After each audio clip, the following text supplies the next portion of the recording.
po ng pagiging drug addict sa cocaine ni Presidente Marcos Jr. ay isang bagay na nakakaapekto sa bawat aspeto ng buhay ng lahat ng Pilipino. Yan bang dahilan kung bakit kinakaladkad tayo ni Marcos Jr. sa kuko ng giyera laban sa China na wala naman tayong kinalaman?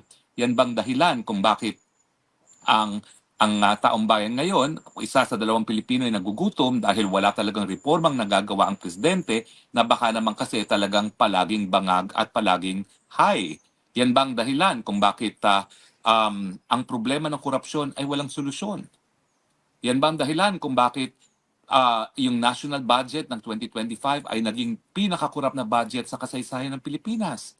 Yan bang dahilan kung bakit yung mga nataong nakapaligid sa kanya ay talagang nagtatamasa, talagang yumaman ng husto, linamon, parang mga baboy ang salapi na nakalaan sana sa flood control at iba pang mga infrastrukturang mga proyekto? Yan bang dahilan kung bakit 3 trilyon na ang nagastos, 1 trilyon pala na ang nagastos sa nakalipas na 3 taon para sa flood control, lumalangoy pa rin sa tubig baha ang ating mga kababayan.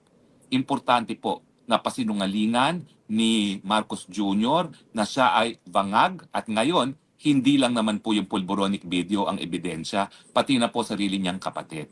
At ngayon naman, ang sinasabi niya, hindi yan ang kapatid ko. Hindi yan ang kapatid kong kilala ko si Aimee. Unang-una sa tingin ko po, para sabihin niya na yung Aimee Marcos na nagsalita sa Luneta ay hindi niya kapatid, pureba po yan na talagang matindi ng epekto sa kanya ng cocaine.